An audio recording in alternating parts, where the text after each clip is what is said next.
हमारे chapter number 10 circle से लिया गया है एक्सरसाइज 9.2 क्वेश्चन नंबर 6। इस क्वेश्चन में हमें दिया गया है कि एक सर्कल है और इस सर्कल में तीन दोस्त बैठे हैं। एक का नाम अंकुर है, दूसरा सैयद और तीसरा डेविड। ये तीनों इक्वल डिस्टेंस पे बैठे, मतलब अंकुर से सैयद का डिस्टेंस इक्वल है जो कि 20 मीटर है। सैयद से डेविड का डिस्टेंस भी 20 मीटर है और डेविड से अंकुर का डिस्टेंस भी 20 मीटर है। मतलब ये एक इक्विलैटरल ट्रायंगल बना रहे हैं। तो हमने अंकुर को ए से डिनोट किया है, सैयद को एस से किया है और डेविड को डी से किया है। अब अभी हमें इस क्वेश्चन में फाइंड करना है कि लेंथ ऑफ स्ट्रिंग एएस मतलब अंकुश से लेकर तो सैयद तक का जो डिस्टेंस होगा वो हमें फाइंड करना है और 20 मीटर रेडियस, सर्कल का रेडियस 20 मीटर है। अभी इसको सॉल्व करते समय पहले हम एक परपेंडिकुलर ड्रॉ करेंगे AB जो कि SD को पैरेलल होगा, SD को परपेंडिकुलर होगा। तो हमें अभी ये पता चलेगा, हम सिर्फ इस डिस्टेंस को x मान लेते हैं कि सैयद से अंकुर का डिस्टेंस x, तो ये x, ये भी x और ये पूरा x है। तो हमें ये पता है कि ये परपेंडिकुलर इसको इक्वल पार्ट्स में डिवाइड करता है, तो ये x/2 और ये भी x/2। तो हम ट्रायंगल लेंगे ASD जो कि इक्विलैटरल ट्रायंगल है। AS equals to SD equals to D, ये हमें गिवन है। मतलब ASD इक्विलैटरल ट्रायंगल है।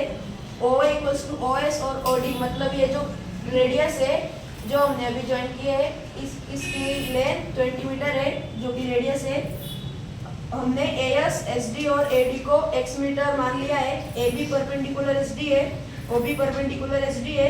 SB equals to BD equals to half of SD, SB equals to BD half of x जो कि हमने इधर ले लिया है। अब इसको सॉल्व करते समय हम पहले ट्रायंगल लेंगे OBD में हमें पता है कि ये हाइपोटेनस है जो कि 20 मीटर है, ये इसका बेस है जो कि x/2 है और इसकी हाइट है। अब हम इस पे पाइथागोरस थ्योरम अप्लाई करके इसका सॉल्यूशन निकालेंगे। तो हमने in right angle OBD Pythagoras theorem apply करके OB की लेंथ √400 माइनस x²/4 निकाली है। ये हमने इसे किया कि OD square equals to OB square plus BD square. OD की वैल्यू में 20 है ये पता है और BD की वैल्यू भी हाफ ऑफ x हमने निकाली है। मतलब 20 square equals to OB square plus x/2 square. 400 minus x²/4 equals to OB square, इसका square root OB equals to √400 minus x²/4। अब राइट एंगल ट्रायंगल में ये थ्योरम यूज होती है कि ये जो centroid divide median in the ratio 2:2:1, मतलब जो मीडियन होता है ना वो राइट एंगल ट्रायंगल को इस तरह डिवाइड करता है कि ये पार्ट अगर 2 है तो ये 1 होगा, मतलब 2:1 के इसमें डिवाइड करता है। इक्विलैटरल ट्रायंगल सिर्फ इक्विलैटरल ट्रायंगल के लिए, मतलब AO/OB इक्वल्स टू 2/1। हमें OB की वैल्यू पता है और AO की भी वैल्यू पता है। AO की वैल्यू 20 है, OB की वैल्यू √4 माइनस x²/4 है इक्वल्स टू 2/1। अब क्रॉस मल्टीप्लिकेशन करके 20/2 इक्वल्स टू √400 माइनस x²/4। अगर इसको फिर किसी इधर कंटिन्यू करके 2 और 2 10 are 20 और ये √400 माइनस x²/4 में सही। अब हमें ये स्क्वायर रूट कैंसिल करना है, इसके लिए हमें दोनों तरफ स्क्वायर रूट करनी पड़ेगी।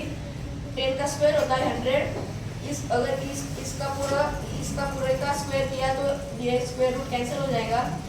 फिर ये है 100 इक्वल्स टू 400 माइनस x²/4। ये माइनस का x² इधर प्लस का x² में आ जाएगा और ये प्लस का 100 माइनस का -100 हो जाएगा। 400 माइनस 100 इक्वल्स टू 300। x ये और जो 4 डिवाइड में ये इधर मल्टीप्लाई में आ जाएगा, मतलब x² इक्वल्स टू 4 × 300। अगर हम 300 को स्प्लिट कर दें तो x² इक्वल्स टू 4 × 100 × 3 हो जाएगा। अगर हम अभी इनका स्क्वायर रूट ले, अगर इनका स्क्वायर रूट लिया तो x इक्वल्स टू 4 का स्क्वायर रूट हो जाएगा। x 4 का स्क्वायर रूट 2, 100 का स्क्वायर रूट 10 और 3 का square root √3। x equals to 10 into 2 हो जाएगा 20 और x की value 20 into under root 3 meter आ जाएंगी। मतलब length of each string equals to 20, मतलब length of each string x आ जाएंगी और एक